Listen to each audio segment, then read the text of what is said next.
Director of Sales here within the Hammer Tech division at Weidenhammer, and appreciate you hopping on this afternoon. A couple of quick housekeeping items. We are going to be recording this session, so that has begun. And Jen Williams is functioning as our moderator. So she's keeping an eye on the Q&A section, which is text-based, can be submitted through the Webex. If you have any questions throughout the presentation, please submit them through the Q&A portion. We do have time reserved at the end for live voice-based Q&A. Right now, everyone is on mute throughout the early portions of the presentation, but Jen will be monitoring that as well. If you do have something that you'd like to interrupt with on a particular point, please use the raise your hand function, and Jen will keep an eye on that and jump in and help us out with that. So here at Weidenhammer, we are a digital transformation and IT consulting firm, have been doing this for over 40 years with a special focus on collaboration and connecting people. So we're very excited to partner with Tim Legler. You all probably know, a longtime NBA player, winner of the three-point contest at the All-Star game, currently an ESPN analyst on both television and radio for the NBA, just has a literal lifetime of experience working as part of teams and then as a professional observer and analyst of teams. So we're excited to have him joining us to talk about what really makes teams strong and the best that they can possibly be. So we'll talk a bit about some of the challenges faced with team building and maintaining team cohesion in today's world, both commercial and educational, talk about some of the tools available to us to help mitigate some of those challenges. And then Tim will talk about really 5 keys that he has put together over his lifetime that really make those teams the most effective and strongest they can be. So first and foremost, what are the pain points, right? There's always something when we are motivated to come to the table on a topic that is pushing us to do that. So we actually went out to our client base and talked with our team and gathered some examples of what people are facing these days. One is skills and training, right? We've got folks spread out all across the geography, whether they might be right up the street, but they're coming in remotely. We don't have those opportunities to bring people together like we used to. A second one is just general working together, development of relationships, and those quick hallway conversations that we had become so accustomed to are just not the norm anymore and may not be as we move forward, at least in the same fashion. Clients' expectations have really accelerated over time, right? A couple of years ago, if you got back to someone the next day with an answer to a question or responsiveness to a need, that was considered pretty good. Now, if you're not back to them within a matter of minutes or hours, you're probably missing the boat and they're moving on. So how do we address that? Talent, right? This COVID has really made clear that work is no longer a place we need to go to, but rather a function that we fulfill. And we can do that from anywhere in the country or perhaps even the world and do so in an effective manner. So that cuts both ways, right? As employers, we need to attract and maintain the best talent. It broadens our talent pool, but it also broadens the opportunity pool for our existing employees.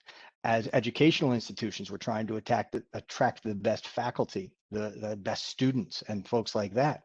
So same types of challenges there. How do we address that?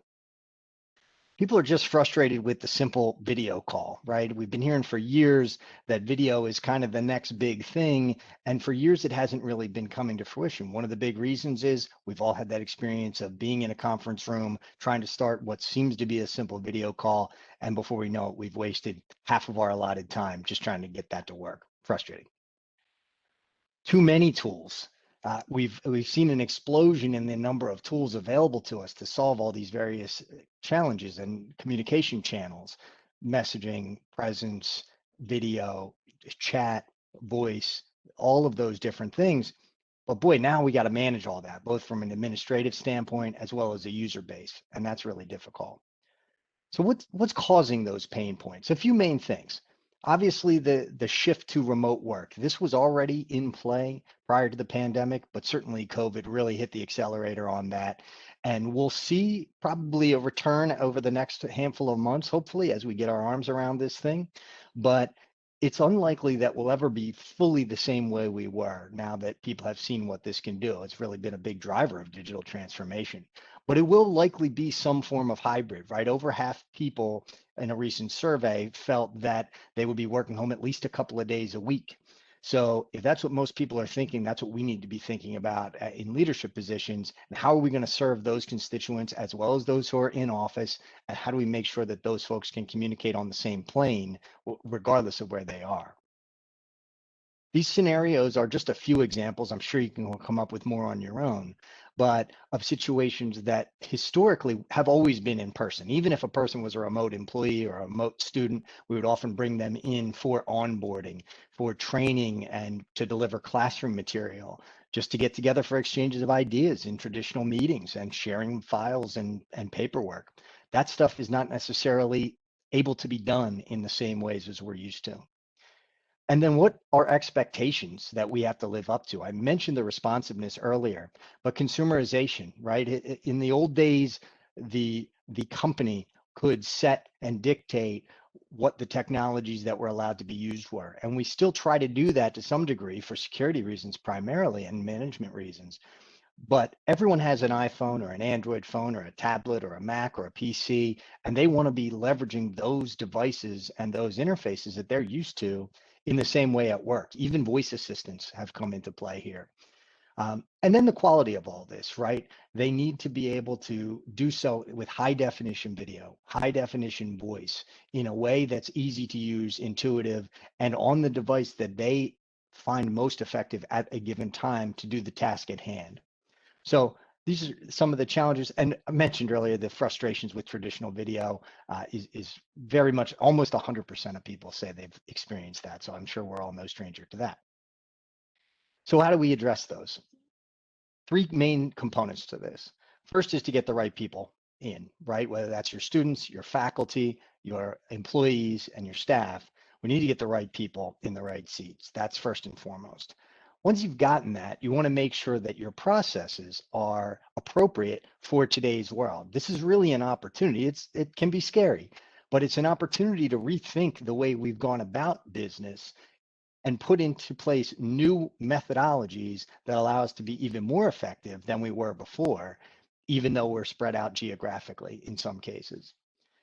And then the tools. This is your foundation that you need to be able to enable the people and the processes that we talked about. And by the way, as someone who interviews folks all the time, this is now a question I'm starting to get. What's your tech stack? What tools are you providing so that I can be most effective in doing my job? So with all that being said, how do we start to address this?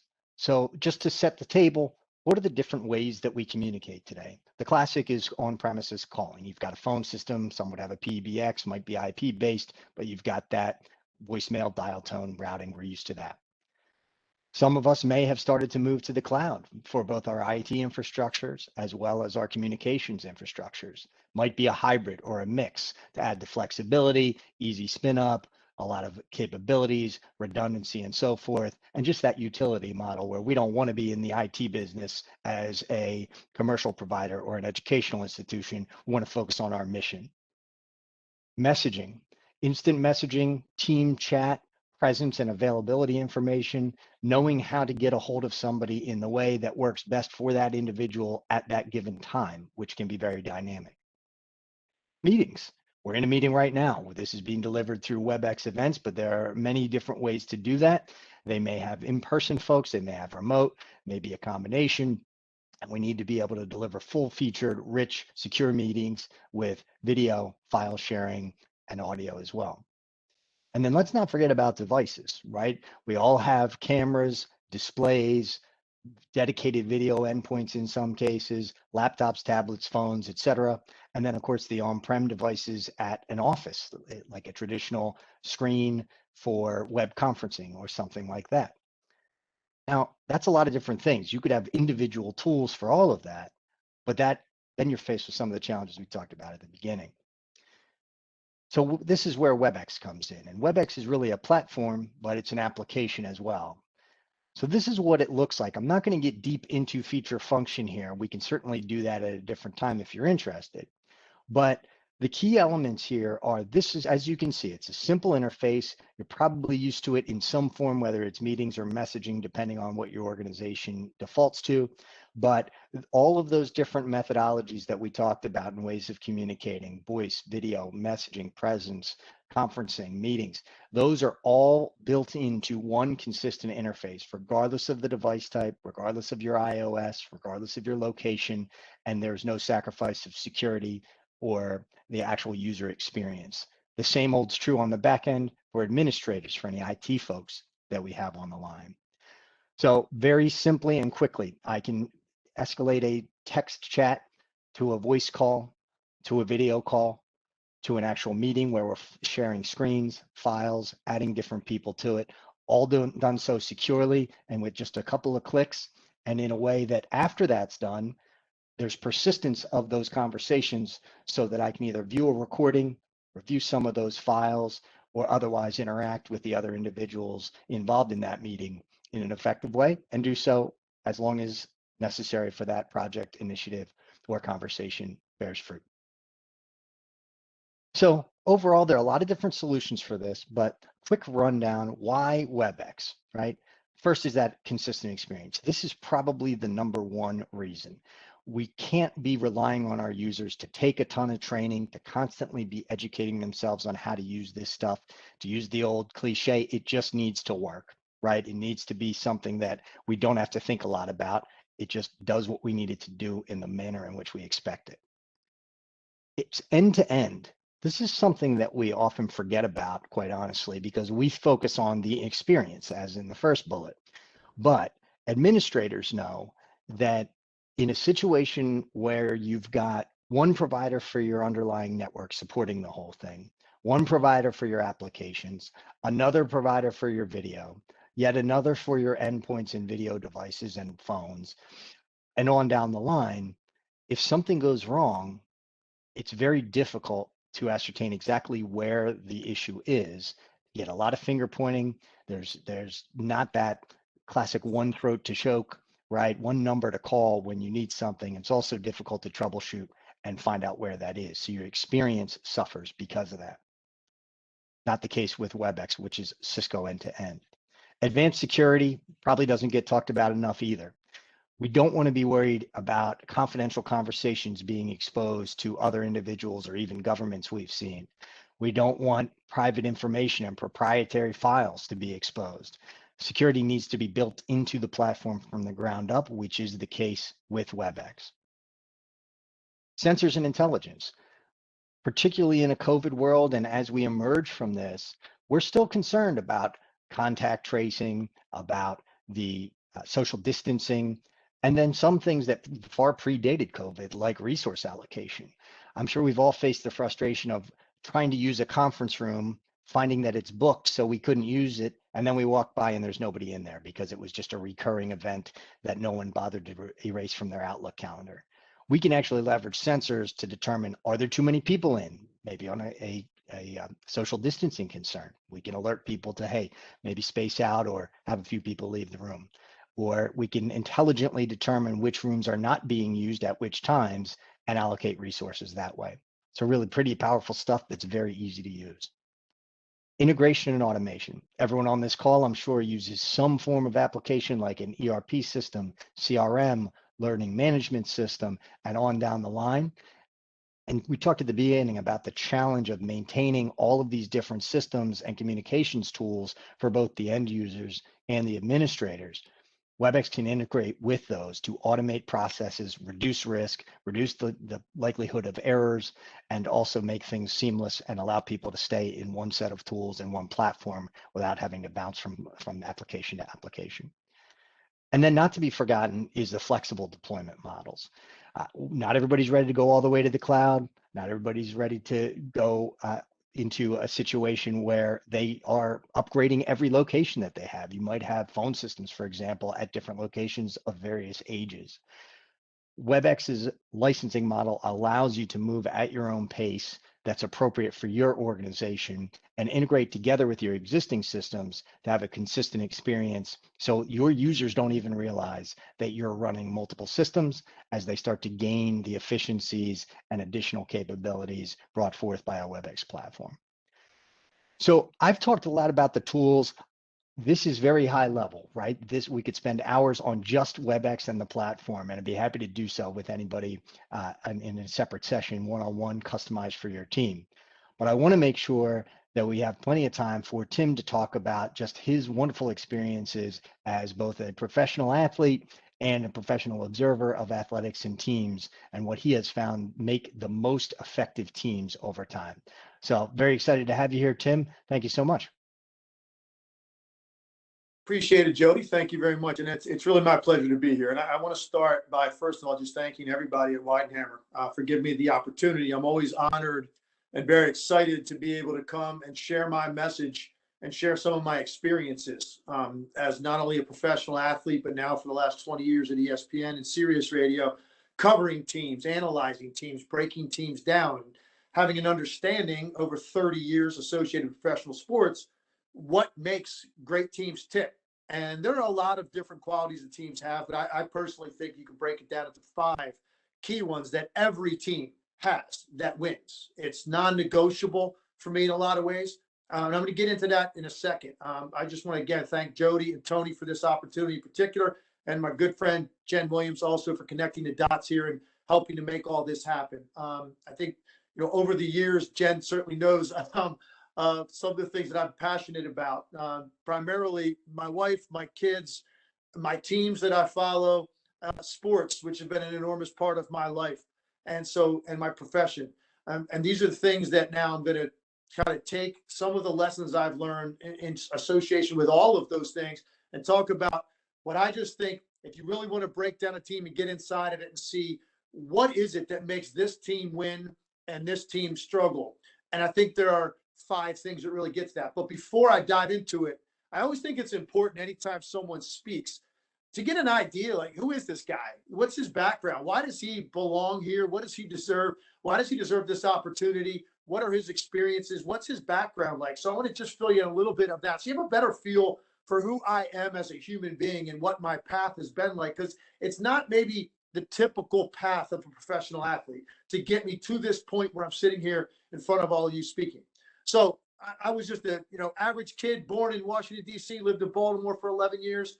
My family moved to Richmond when I was 12 years old, and it really was a life-altering event for me. I didn't know it at the time, but it would really change the course of my life, making that move. And it was a difficult time, obviously, at that age, leaving friends behind in Baltimore. And I had already taken to sports, and I was the youngest of 5 children. So my older brother was one of the best athletes in the state of Maryland. I was growing up, and I felt like, and a lot of you probably understand this, if you played sports, or now maybe some of you have children going through this, your life at times feels like it's built around the schedule of sports teams. And that's kind of what my youth was like because of my brother. Played 4 sports. He was great at all of them. And all we did was go around and watch games. And so as a result, I'm watching him as a 7, 8-year-old as he's finishing up high school. And I'm just so enamored with him, the attention he got, the success he had, the work ethic. I decided pretty early I wanted to be an athlete, but I always thought it was going to be baseball. My father was a baseball coach. That was my best sport. It came naturally to me. Never played organized basketball until I got to Richmond and I was going into high school at the age of 14. And this interaction with a person changed the course of my life. I was walking through the parking lot one day that fall, and I heard a Southern drawl, older man sitting on a chair in the parking lot, like the parking lot monitor for the seniors park. And I heard, "Hey, Slim." And I was slim. I had grown 7 inches in the last 8 months. I was 6'2" now. I didn't have any muscle on my body whatsoever. And I looked over and I saw this gentleman. I walked over toward him. He said, "Hey, do you play basketball?" Because he saw a tall kid. I said, actually, I've never played organized basketball. I came here to play baseball. It was one of the best baseball programs in the state. I was actually fortunate enough to be part of a couple state championship teams while I was there. And that's really why we chose that area, that high school. I said, but I'm thinking I'm going to try it this year. Little did I know I was talking to a man named Ralph Crockett, who would go on to be my high school basketball coach for 4 years and became a second father to me. And in so many ways changed the way I view everything about sports, about myself. The confidence that he instilled upon me. He saw things in me that I didn't even know were there at the time. And that journey really began that day with that interaction. And he took me under his wing. And what he saw early on was someone that clearly had a pretty strong work ethic, somebody that wanted to be great, someone that was going to put in the extra time, someone that had a passion for it.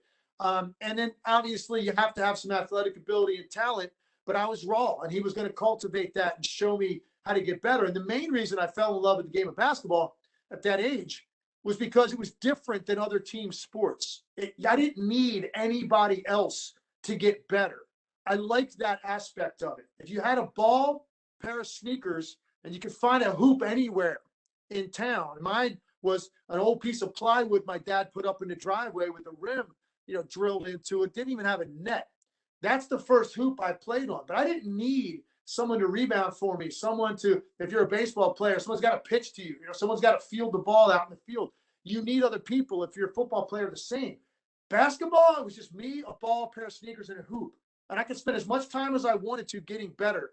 And that's really what drove me and drew me to the game. I continued to play baseball all the way up into my freshman year of college. And I realized I had to make a decision if I really wanted to max out one or the other. That's what I did. So I played high school basketball in Richmond for 4 years, ended up being a kid that never played organized basketball to being first team All-State as a senior, ton of scholarship offers. I chose LaSalle University, which brought me up to this area. Went to LaSalle, played there for 4 years, had a very good career. I actually was part of some great teams. If anybody can remember some of those Big Five LaSalle teams from that time, played with Lionel Simmons, a great NBA player, one of the all-time leading scorers in NCAA history, was a teammate. Went to the NIT championship game as a junior, NCAAs as a senior for the first time in quite a while for LaSalle, and then graduated, and now here I was. It was going to start my professional career. However, there was one big glitch. Draft night came around that summer in 1988, and I was not picked, was not selected, didn't hear my name called. Part of it was because I played on a small program, small conference. I think that hurt me. But I didn't really hang my head. I knew that I was good enough. I felt like I was. And I just knew that, hey, look, a lot of guys take a different path. This is going to be a different journey for me. Little did I know at the time where that journey would take me. Because let me tell you, I ended up in Youngstown, Ohio. I ended up in Rochester, Minnesota, Omaha, Nebraska, Salt Lake City, Utah, San Francisco, Dallas, Texas, Phoenix, Washington, D.C., Limoges, France. You name it, I went there to chase the dream. And it took me a few years getting cut by NBA teams, going back to the what are now called the G League. At the time was the CBA, the minor leagues for the NBA. That's why I was in Minnesota and Nebraska and spending time in places and really questioning how bad do you want this, because you're not making really any money. Hardly anybody's coming to see the games. At times, and you're in these remote, desolate areas, and you don't even know if this is leading anywhere. You're away from your friends and family, and you dig deep and find out what you're really all about. You do a lot of growing up. Eventually, I got my break. My first big break came when I was called up by the Dallas Mavericks on a 10-day contract in 1992. They were not very good. They brought me up about mid-season. They said, listen, I know you've had a taste of the NBA to this point, very brief stints in Phoenix, Utah, and Denver. We're going to keep you for the rest of the year. Because in the past, I'd been up there. I'd go in a game. I'm pressing to make shots. I knew there's a very good chance if I didn't play well, I'd go right back. So this was the first opportunity. Somebody said to me, we're going to let you play through your mistakes at the NBA level because we think you've got the talent and we think you're playing with an awful lot of pressure you're putting on yourself as a shooter to be perfect. Go out there and play for the next 35 games. You're going to be here. It changed the entire course of my career because I could finally relax and take a breath. I wasn't looking over at the sideline. I could just go play and prove to people that I belonged. I ended up spending the next 10 years in the NBA, the highlight of which came in 1996, Jody alluded to, getting invited to the three-point shootout All-Star weekend when I was leading the league in three-point shooting. Go in there, San Antonio, Texas. Big night. For a lot of guys in that competition, I think it was, hey, it's fun. It's a contest. I'm already established as an NBA player. For me, it was, this is my chance on a national stage now that I'm having a really good year to prove to the world that I believe I'm the best shooter in the world. And I've got to go out and back that up in this pressure-packed format. And lo and behold, I went out there, actually set a record for the competition. I won the award.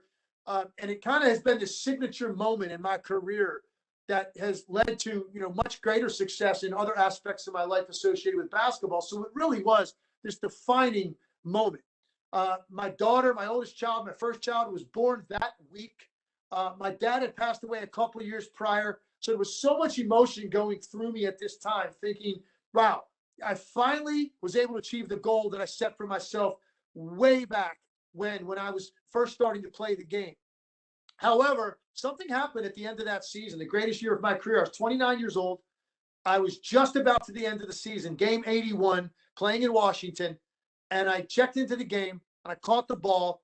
And the very first time I put the ball on the floor to dribble to go to the rim, my right knee felt like it exploded.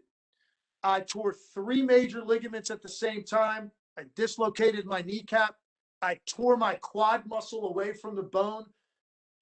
Every doctor that saw it said, this does not look like a non-contact injury.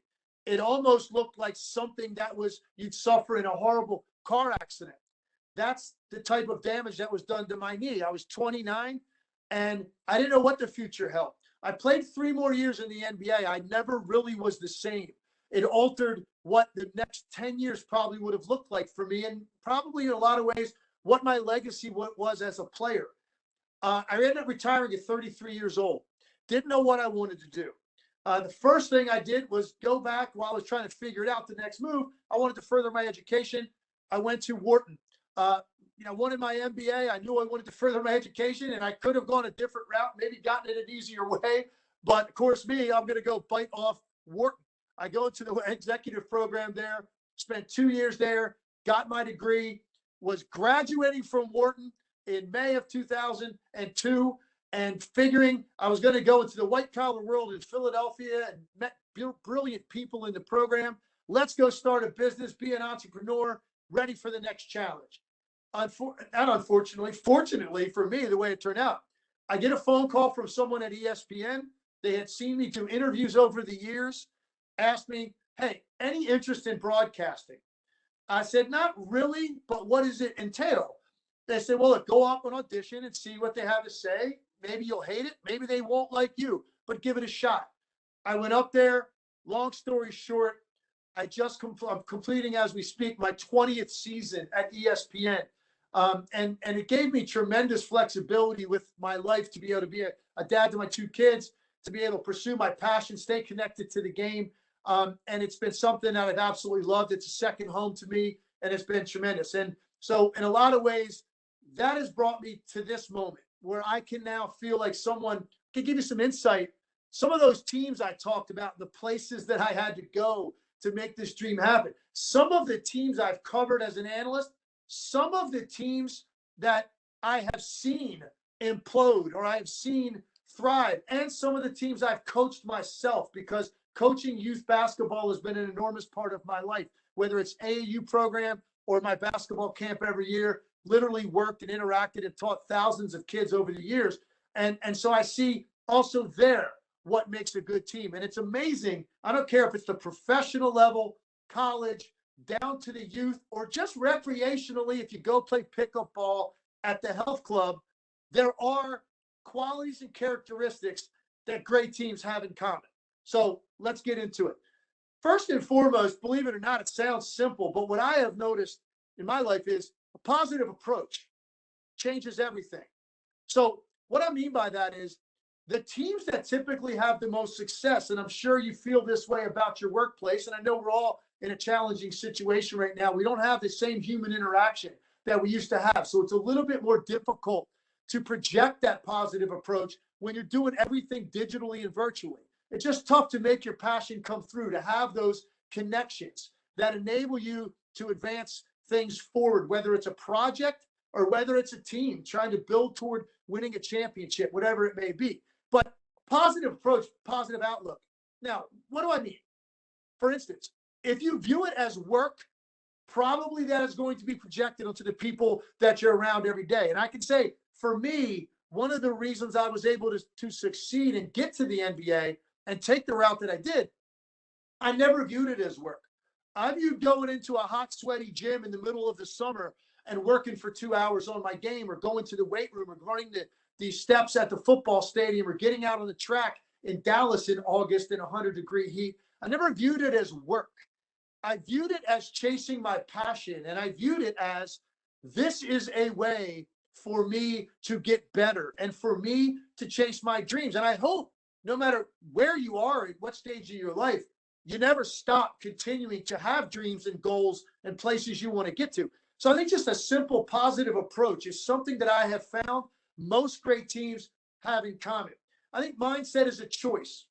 I learned this a long time ago. It's one of the first lessons my high school basketball coach gave me. Every day in practice, he pounded that into my head, and I try to carry that into my personal life as well. Because look, we all go through moods. We all have setbacks. We get sad. We get down. We get frustrated. But you choose to get yourself back into the right frame of mind. Now, when you show up at work every day, or you're doing things virtually and you're working with a team, your mindset is going to go a long way into projecting onto other people how passionate you are about what you're doing. So mindset is a choice. And sometimes it's a harder choice to make because we have to talk ourselves into it, because different things are going on to frustrate us at times. But I firmly do believe thought control is an understated part of success in anything. Some people that just kind of take what comes their way and, oh, well, that's how the cards were dealt. I think those people are going to be more frustrated more often than not. And they're going to find themselves stymied and stifled in their place where they are at the time. You want to advance and you want to grow, mindset's a choice. Control that. Control your approach every day. Control your approachability to other people. You know, I remember my very first game I played in the NBA was in Phoenix, and I joined the team mid-season. Coming to the locker room, that team won 60 games that year. They had Hall of Famers on that team. They were trying to win a championship, and Tom Chambers was their best player.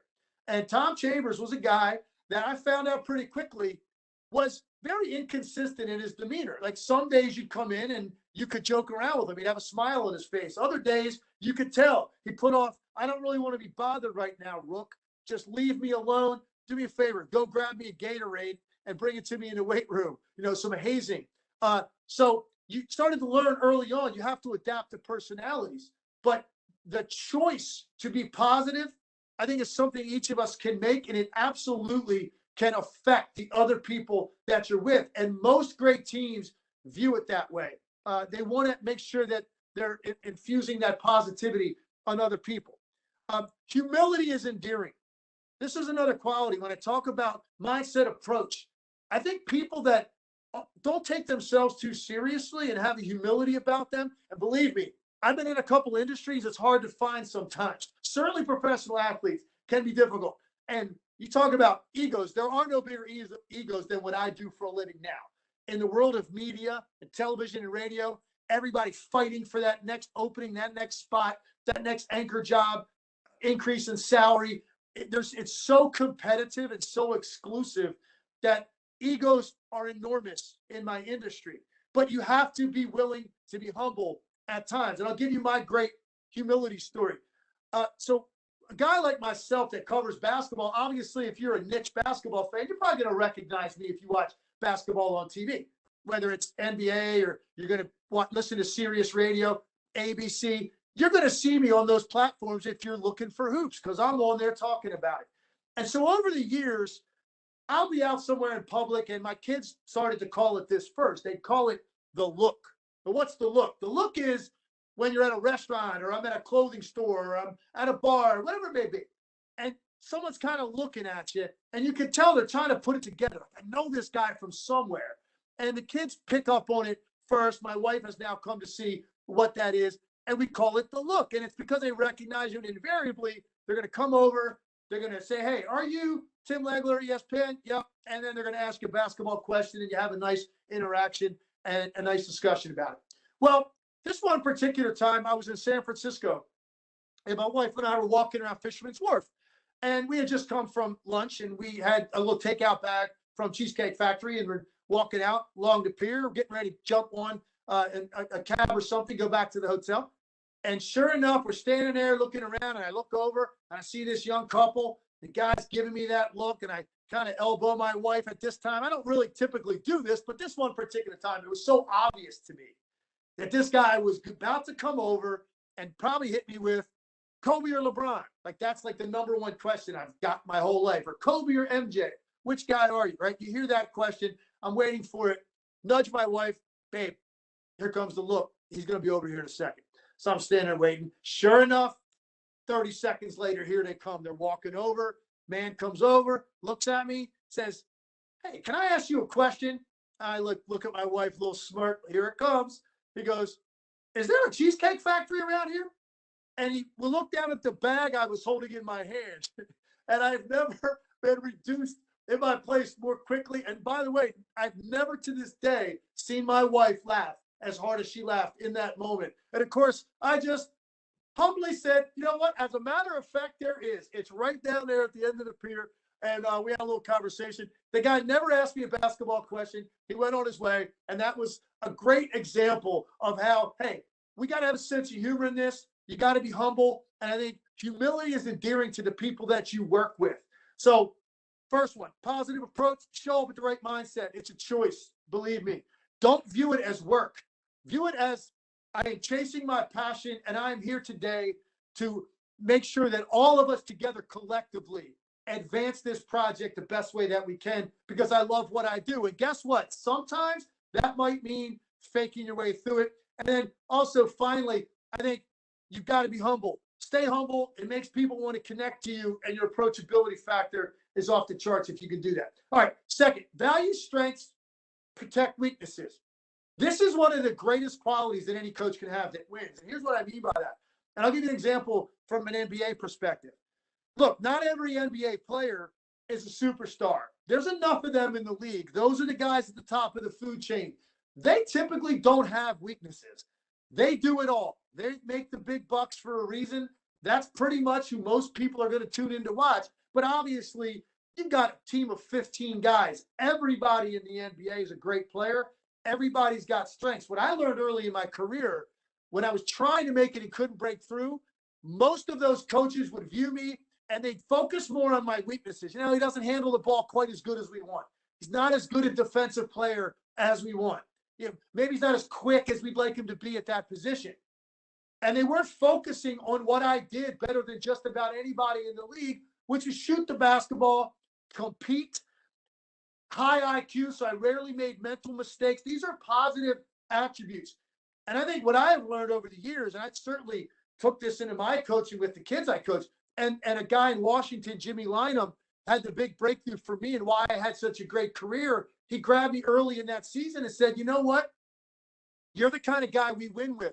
You don't make mistakes. You play hard every single day. You're professional. You shoot the lights out.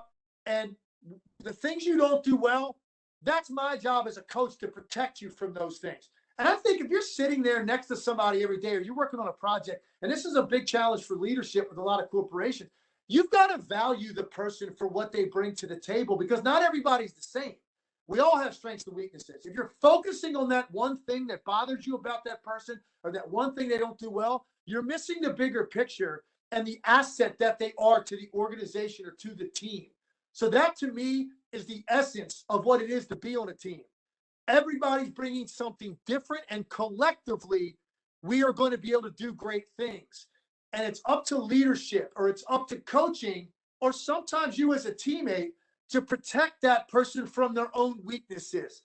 In an NBA example, if you're not a great defender, well, it's the coach's job to make sure you're not guarding Kevin Durant one-on-one for very long, because you're probably going to get humiliated. So now I've got to figure out ways to send double teams to go help you, protect you. Make sure you're not guarding a player that is above your level that you can compete with. Those are the kinds of things I'm talking about. But above all, value what that person brings to the table that put him in this room or on this team in the first place. I just think it's a critical aspect of coaching, of teams, and of leadership. Next, trust. This is a very difficult one to build, and I think it's critical with team success. What does trust mean from an NBA standpoint? Here's what it means. It means when I'm open, I expect the ball to come to me. When it's my turn, I expect you to make the right pass. Don't be selfish. Don't force a shot. Don't drive into action, turn the ball over. I'm here. I'm a great shooter. I'm lined up. I'm ready. That ball needs to come to me. And vice versa. When it's your turn, the ball's going to come to you. There will be no thought process about who you are, any personal problem I might have with you.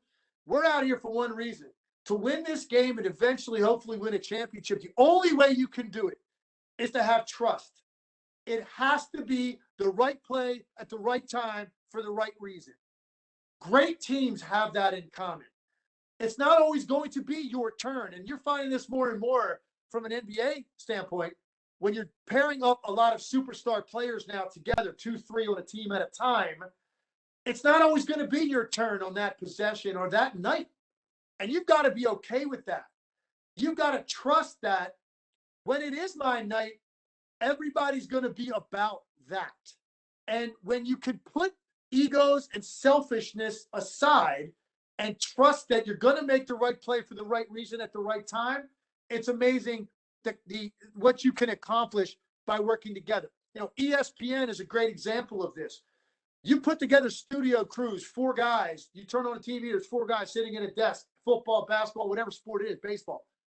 Our job is to give you the best 30 minutes, hour, 2 hours, whatever it may be, of content we can, with the understanding that team success ultimately will lead to individual success. Individual accolades, success, money, opportunities, they're all byproducts of team success. It's the same way in a corporation.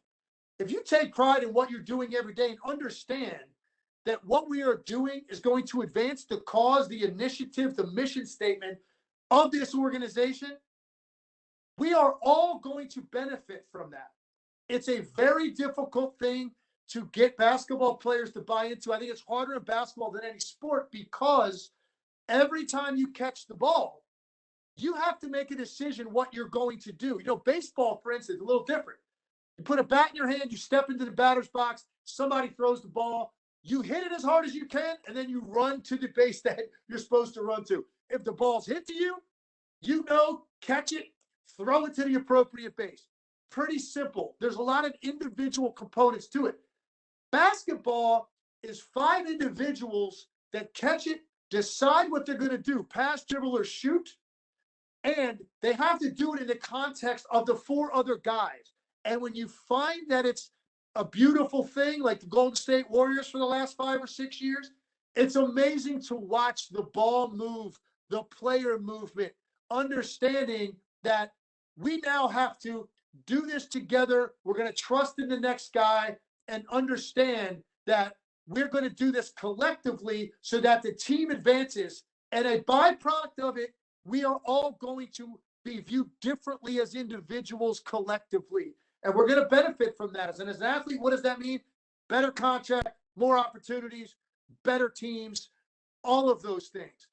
But first, the team success has to come. And there's been so many examples of it. You know, Philadelphia 76ers in 2000, 2001 are a great example.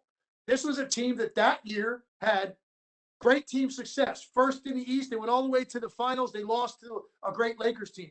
But look at what they accomplished that year individually. MVP of the league, Allen Iverson.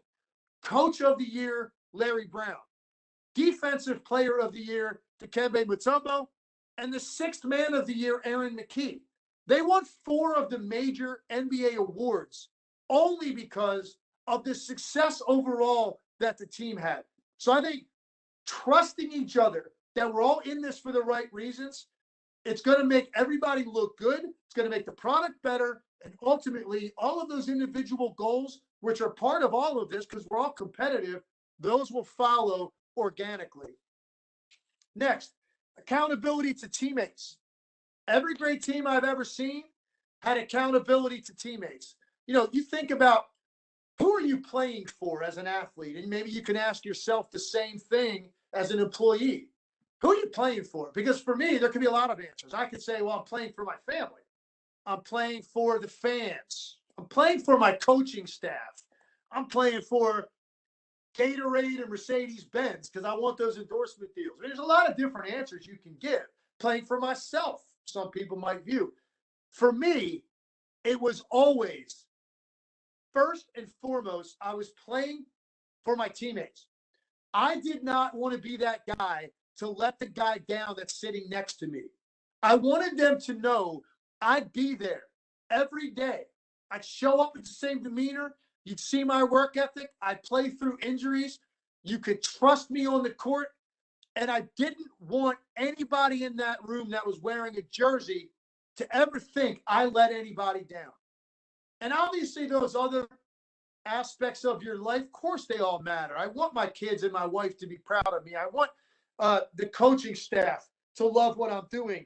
You certainly want that reaction from fans, and you're lucky as an athlete to get instantaneous job feedback. You guys might go through some sort of a review, I'm sure, from time to time. My review, every time I let the ball go out of my hand, if it went in, I got a cheer. There's my job review. If it didn't, I probably got booed. That was my job review. That's life as a professional athlete. And those things matter too. But first and foremost, it was always, I don't want anybody that's on this team that's working just as hard as I am to make this product better. I don't want to let them down. So accountability to teammates is a huge thing. And what to me, the ultimate example of that in basketball, and maybe you can find this analogous to something in the workplace at Weidenhammer.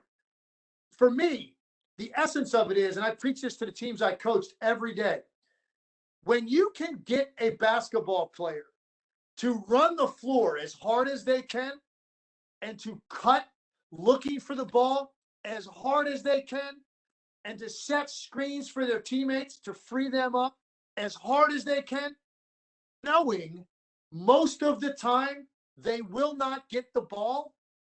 If you can get someone to buy into that concept, you've now captured the essence of what basketball is at its best.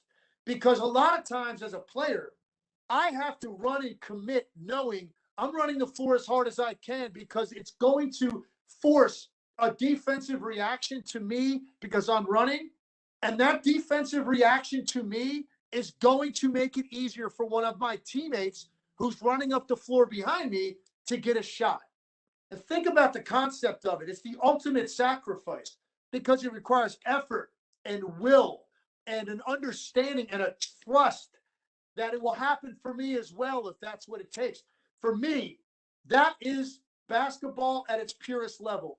Getting 5 players on the court to cut, run, move, screen, defend, knowing that most of the time they will not get the satisfaction of getting the shot, the basket, the crowd roar, and all of those things. Because that's just not the way it works. Even the greatest players in the NBA, they spend most of the game without the ball.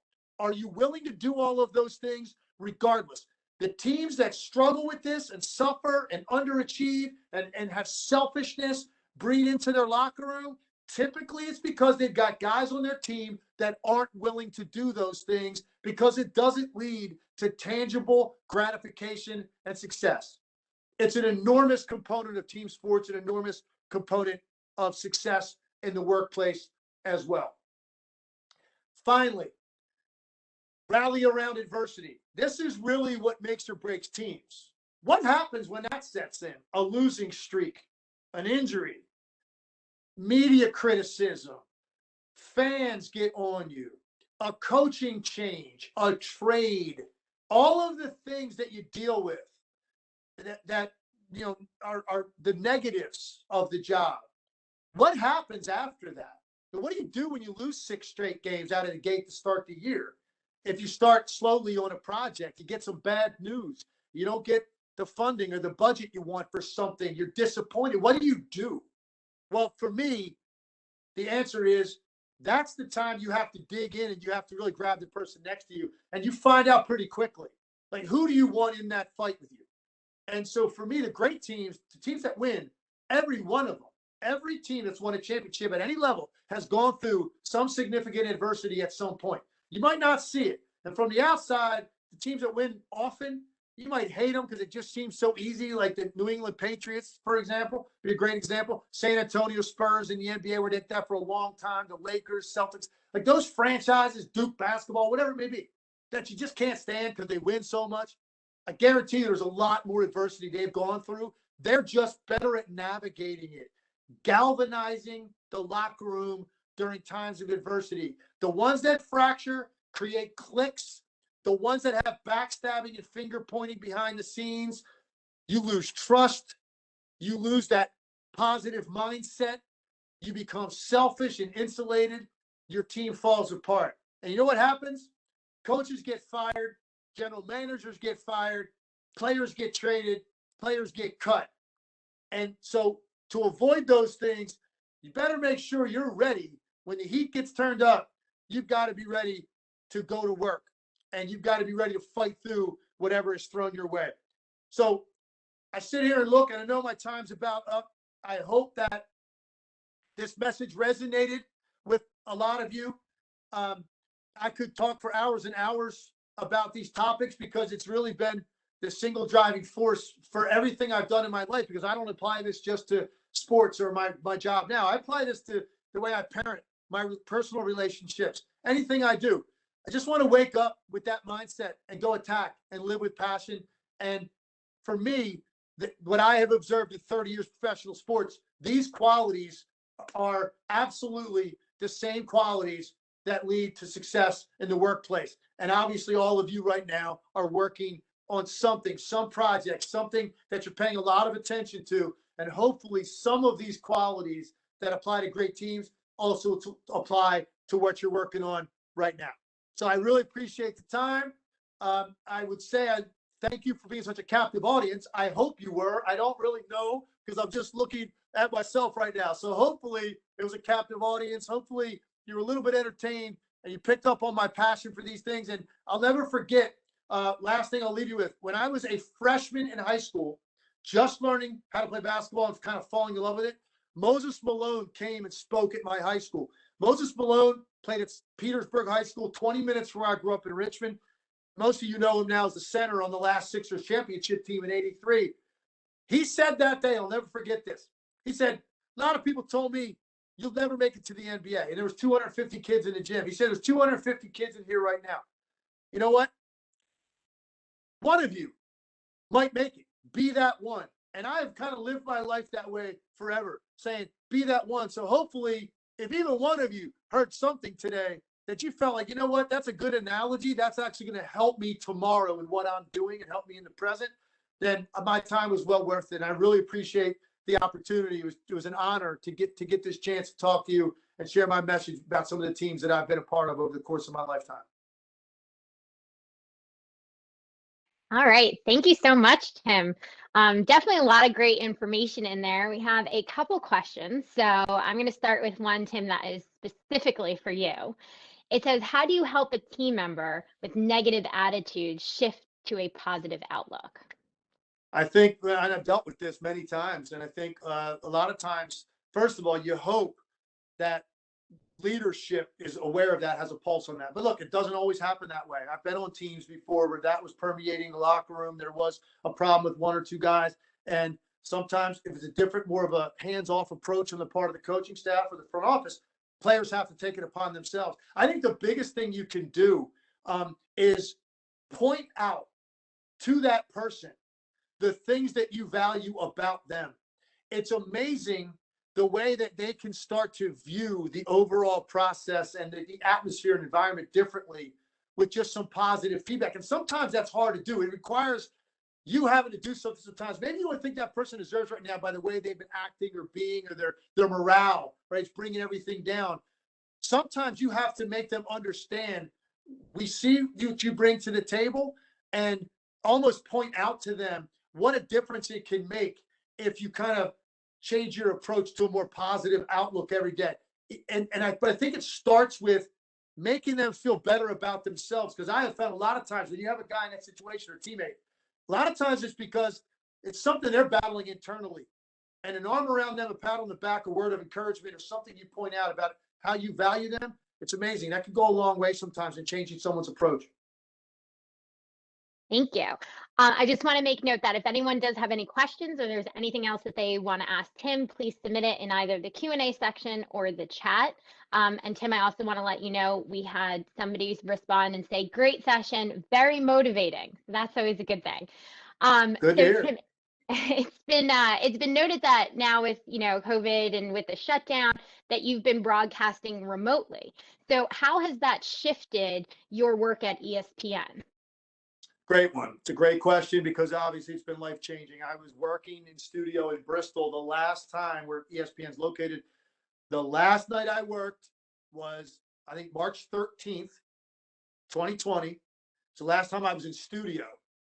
And it was the night that Rudy Gobert, Utah Jazz player, tested positive. And it really changed. It moved everything forward in terms of COVID talk. Shut down the NBA, shut down the conference tournaments, shut down the NCAA tournament, which I think that's when everybody realized, wow, this is like big because that's such a huge moneymaker to shut that stuff down. I went home. I started working from home. I've been there ever since. I just got cleared. I'm going to be going back to studio pretty soon here. It's going to be happening.